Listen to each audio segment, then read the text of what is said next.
if I try to get closer, there's a whole school of them puttering around. I don't know if you can see them over there or not. They're moving around. There's about 3 or 4 of them just hanging out in the corner. Let's see if I can slowly get closer. Yeah, you can see them there, right?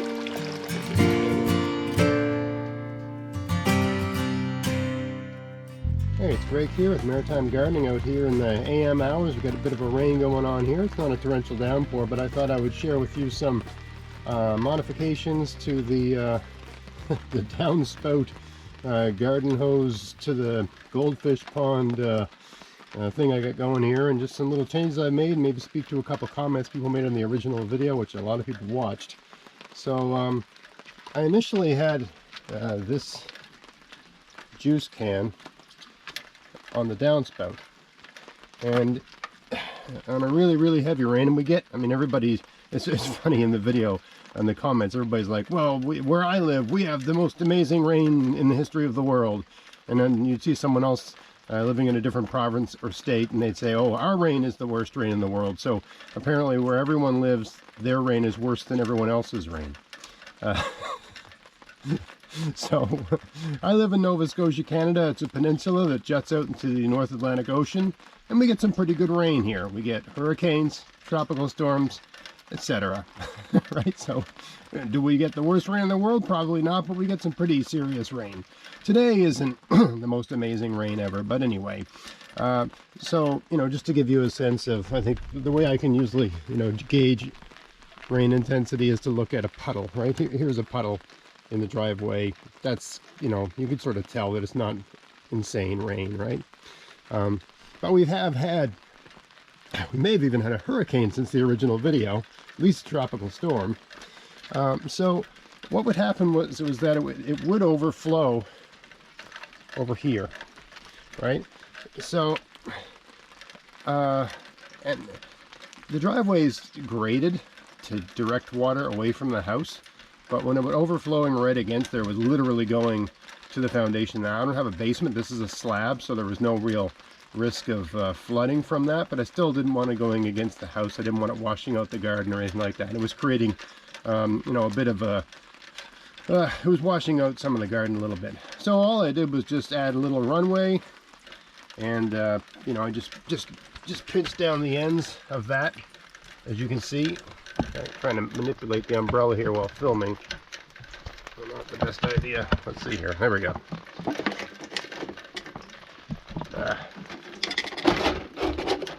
Alright, so it's just, I just bent this piece of downspout. Put a rock there so it doesn't blow away. Right, so it's not perfect, but anyway, it works. Just jam that on there, sort of thing. And a couple rocks to hold everything, you know, at the right angle. So let me just fix this thing. That's good. All right, that's good like that. All right. So all I did was make a little adjustment, make a little runway, and you know, make sure there's a bit of an angle there so the thing can gather. And when it overflows, you know, it just goes out the back of the bottle there, and it runs down the driveway off to the side of the driveway where it's supposed to go. So the fact that this system can't handle all the water volume of an intense rain really isn't a problem. I really don't care, right? So, you know, it's you know, maybe if rain is unbelievably precious where you are, you want to savor every drop. Yeah, perhaps it would make sense to have a rain barrel hooked right up to the gutter, but you know, rain is fairly often frequent here. I don't mind, you know, we have an unbelievably intense rain, and the system has to overflow to sort of deal with that. It's not a big deal.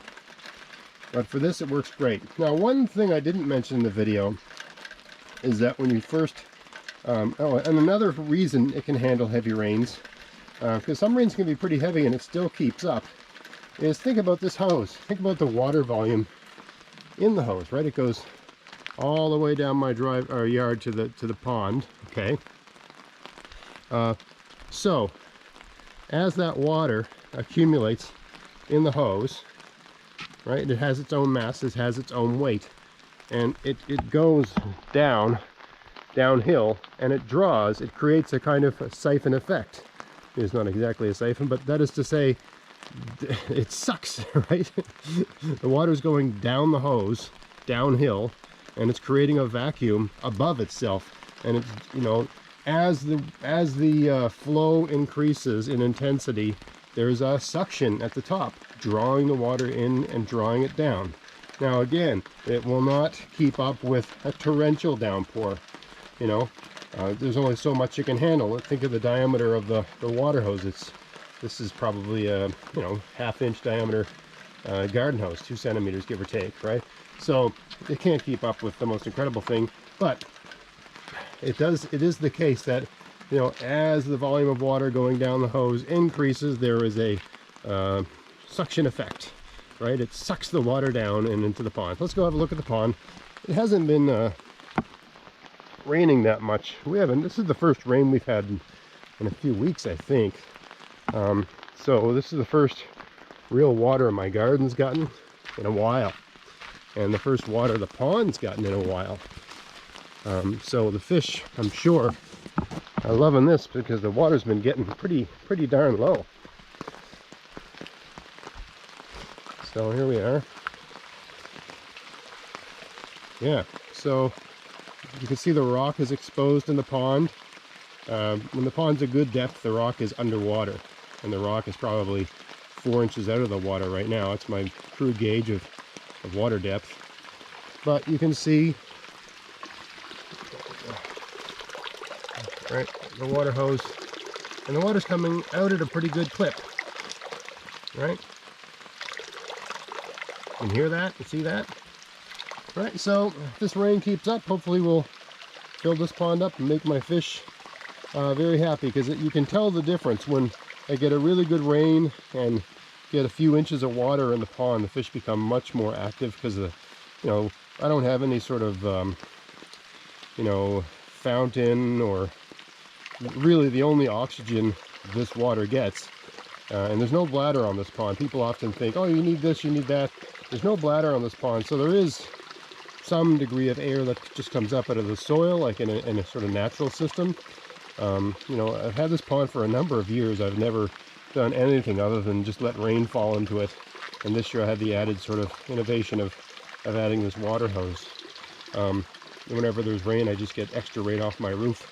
And for those that have asked, the roof is a metal roof. It's not an asphalt roof, so you know, whatever chemicals come off of that, I mean, the goldfish don't, it's not like, you know, a lot of these people are concerned about chemicals, and it's not like goldfish live to be 90 years old like us humans. I mean, they have relatively, they can live, you know, 10, 15 years, I suppose, but in this system here, every once in a while, you know, a raccoon will come in and just clean the whole thing out, or a blue heron.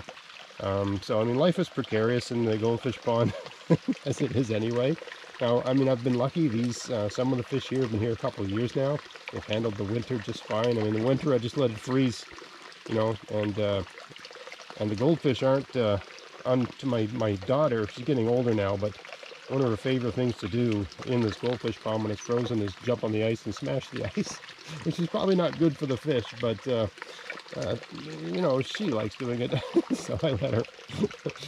Anyway, so it's all working just fine. You know, if you want to have a goldfish pond, it's not complicated. At least where I live, dig a hole, let it fill up with water, devise some means to maintain the water levels in it. And I think, you know, sure, having a bladder in the pond does a lot to conserve the water levels. But there's also advantages to not having a bladder. There's a fish right there, kind of hiding because I'm talking and making noise. They're kind of skittish here. I really haven't done a good job of training them to be used to me. I don't know if you can see them there. If I try to get closer, there's a whole school of them puttering around. I don't know if you can see them over there or not. They're moving around. There's about 3 or 4 of them just hanging out in the corner. Let's see if I can slowly get closer. Yeah, you can see them there, right? They're just hanging out, having a good time. Yeah, there's advantages to having a bladder because the water doesn't drain out of the bottom, right? Because the floor of this pond is just earth, right? So it's porous to a degree. But there's also advantages to not having a bladder because you don't have the same lack of air in the water. I mean, I let this thing freeze over in the winter. I don't have any sort of air pump or anything underneath there. The fish make out just fine in the winter. I mean, their metabolism slows down, and there seems to be enough air in the water over the course of the winter that they do just fine. Anyway, I'm getting off on a diatribe here, but I'm just anticipating all the kinds of questions. People always see my pond, it's just a hole in the ground with fish in it, and they say, you need this, and you need that, and you need this. And I don't find I've needed any of it. I don't feed these fish. I don't do anything here. These fish...